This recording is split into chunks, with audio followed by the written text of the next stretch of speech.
I saw that AI video that was tweeted out by Ahmad al-Mansour. It's truly pathetic.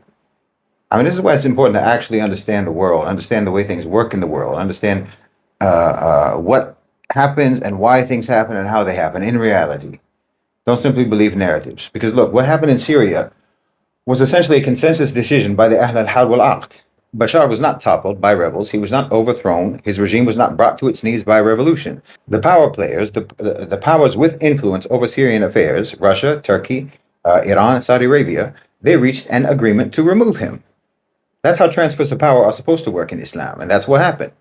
And if that had not happened, then the conflict would continue to be in an indefinite stalemate, just as it has been for a decade. It is the case, for better or for worse, that the Ahl al-Hal wal-Aqd in many of our countries are not citizens of our countries.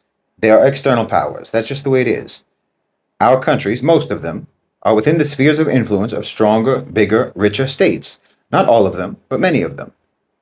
Now, for most of the 20th century, that has meant the West. It's meant colonizing powers. It has meant the US, the UK, and France for the most part. Well, that's changing now. Now our countries are coming under the influence of regional powers. Like I said, Turkey, Iran, the GCC, and so on, but also Russia and China, obviously. So, for example, the government in Syria is a governorate. Al-Julani is a governor. In many of our countries, the rulers in those countries are actually subordinate to the rulers of more powerful states. And that's the case with Syria. The seat of government in Syria is in Riyadh, it's in Ankara, it's in Moscow and Beijing, and not in Damascus. So someone like Ahmad al-Mansour is either pathetically delusional, or else he's a straight-up tool of the Washington neocons, because he's someone who wants to push the narrative that their catastrophic war in Syria is actually what liberated the country from Bashar al-Assad. And so he wants to now pretend that that same scenario should play out in Egypt, meaning he's knowingly or unknowingly serving the interests of those who want to destroy the region, who want to destroy the regional vision of the GCC, of BRICS, and so forth. And he wants to plunge the Middle East into chaos and carnage, which basically makes him, in my book, a Zionist. Again, either he himself does not understand what happened in Syria, which is entirely plausible, if he's just a jihadi fantasist, or else he knows perfectly well and he's just an agent of the West who wants to sow discord and violence. Whatever the case may be, the man is a liability who is out of touch with reality. I mean, this video that he made is just pathetic. He's basically broadcasting his own personal mania to the world, creating an AI version of Egypt that reflects his own fantasies. He's literally LARPing in a virtual jihadi universe. It's actually quite appropriate when you think about it with the AI. Maybe he should join Mark Zuckerberg's metaverse and rally all the avatars of teenage gamers in basements everywhere. But this is not something that's going to happen in Egypt in real life, nor is it something that should happen in Egypt in real life. I mean, I first got some notoriety back in the mid-2010s for writing about Egypt and suggesting strategies for the resistance after the coup against Mohammed Morsi.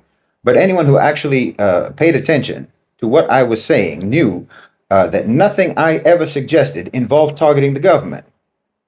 It never had anything to do with trying to topple the government. I was concerned primarily and exclusively with the external private sector power players who were attempting a neoliberal conquest of Egypt. And in fact, I was concerned about Egypt not going the way of Syria, not going the way that they had gone, because there were plenty of voices at that time who were calling for armed revolution, armed rebellion, civil war, and so forth. And they wanted it to go the way of Syria, which I knew would be an absolute catastrophe, the same way that Syria was. I have never advocated or approved of any efforts to topple any government in the Muslim world, ever. I have advocated for trying to influence the Ahl al-Hal wal-Aqd, whether that means the rich and the powerful within a country, or whether that means the private sector power or multinational corporations or foreign investors who have power and influence in that country. But I have never supported any sort of divisive, rebellious uprising against the government, any government. And you should know that that should not be understood as approval for any government itself, but it should be understood as a complete rejection of disunity, of chaos and strife. Because Islam teaches us the sanctity of stability. I mean, Rasulullah sallallahu alaihi wasallam warned us against impatience, warned us against fitna, because fitna doesn't just tear apart our communities, it opens the door to oppression that's far worse than the worst Muslim ruler could ever impose. Understand me, this is not complacency. It's not an excuse to justify tyranny or corruption, but it is a reminder that chaos has never served the interests of the Muslim Ummah. When we descend into disunity, into conflict and civil war, who do you think steps into the vacuum? The history of our own colonization answers that question. It will be the Western powers. It'll be the same colonizers who divided our lands and drained our resources and subjected us to humiliation for centuries. That's who you're welcoming when you overthrow your government. Today, an uprising can only ever result in foreign occupation, can only result in puppet governments, puppet regimes, exploitation and colonization. Every time we tear ourselves apart, they swoop in like vultures. Look, a good ruler obviously is better than a bad ruler, but a bad ruler is better than no ruler. That's the formula that we follow in Islam. A bad ruler is better than chaos, because today chaos ensures that the ruler who will replace him will not even be one of us. They won't share our faith, they won't share our values, they won't share our vision. They'll be handpicked by those who see us as nothing more than resources to extract, markets to exploit, pawns to manipulate. And don't think that they're finished with us. Oh no. The colonizers may have left through the front door, but they're always waiting at the back, ready to return at the first sign of weakness. Our responsibility is twofold. First, we must hold our rulers accountable in ways that do not destabilize our nations or fracture our communities. Second, we must strengthen ourselves, build a unified ummah economically, politically, and spiritually, so that we can overcome corruption from within without opening the door to the domination from without. When you feel frustrated, when you feel angry, remember this: unity is our shield, stability is our foundation. Don't let your legitimate grievances be manipulated by those who seek to divide and conquer us. Work for reform, but with wisdom and with patience, and with the understanding that this life is a test. And remember, and this is very important, this is a hard pill for a lot of people to swallow. A lot of people with a Western mentality, this is very difficult for them to accept. If you're not from the Ahl al-Hal wal-Aqd, and if you don't have access to the Ahl al-Hal wal-Aqd, and you don't have a way to reach them and a way to influence the Ahl al-Hal wal-Aqd in your society, then these are not matters that you should concern yourself with. Governance, politics, rulers, and so forth, who the ruler is, what the government's going to be, and so on.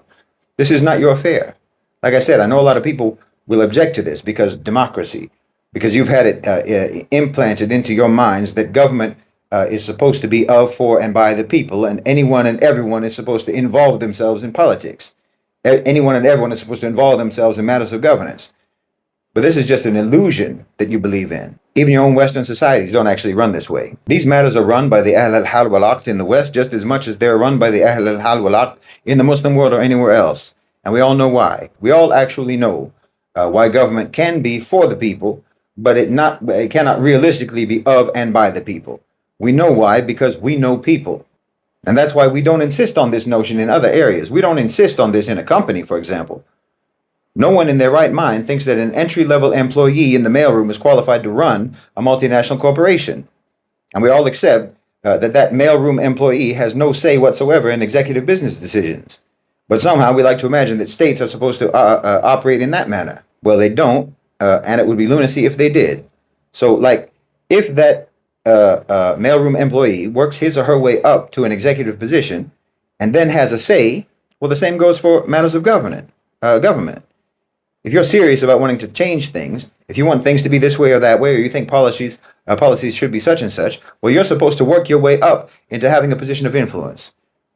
I mean, what happens to an employee who stages a protest in the office break room because he wants the company to fire the CEO? Who ends up getting fired? I mean, it's quite straightforward logic when you apply it in the business context. Everyone understands it because Westerners take business seriously since it's about money. So when it comes to making money, no one bothers talking about democracy. They won't entertain that thought for a second when it comes to making money and when it comes to business. So what do you do in a company when you want, say, for example, better conditions for workers? Well, you form a union and you negotiate. See, there are ways of doing things. And if you want to influence things, well, then you have to have influence. And that's what you need to try to build. But people like an Ahmad al-Mansour, they can't be bothered with all that. They don't want to build. They want to destroy. If someone is willing to drop your society into chaos and instability for the sake of their own power ambitions, you best believe that they won't suddenly start caring about you and caring about your security once they get into power. No. These types of people are dismissive about the very people who they pretend to care about. They pretend to want to help the poor and pretend that they want to help the oppressed and so forth. And that's why they want to topple this or that government. That's what they say. But we all know that the poor and the oppressed actually suffer the most when a society falls into chaos. They're the most victimized because they're the most vulnerable. But people like this, they just cynically use the legitimate grievances of a population to try to push for creating conditions that will make their lives immeasurably worse, which is to topple the government. Like I said, preferring a bad ruler preferring a bad government to chaos and instability is not the same thing as thinking that the ruler is a good ruler or that the government is a good government. It's just called prioritizing the general social welfare and stability. And it's because you know and you understand that we have vicious, violent colonizers right outside our doorstep, and they're ready to pounce the moment anyone breaks ranks.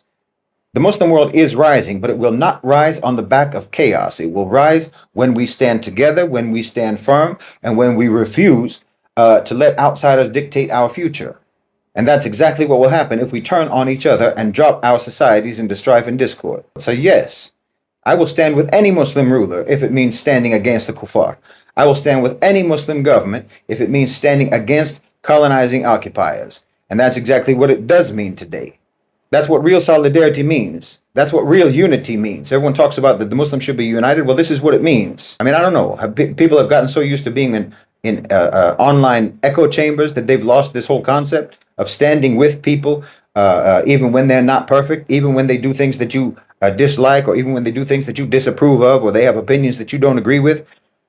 But if you only stand together with people like this, people who you agree with completely, then that's not solidarity, that's a friend group. That's not brotherhood, that's a bubble. So understand that anyone who is trying to incite or to stir rebellion or revolution or revolt or what have you, no matter what they might claim, they are either open enemies or they're useful idiots of our enemies. I mean, may Allah guide them. But unless and until that happens, they should be treated, in my opinion, the same as a colonizer. Exactly the same as a colonizer, which means that they should be shut up, they should be shut out, and they should be shut down.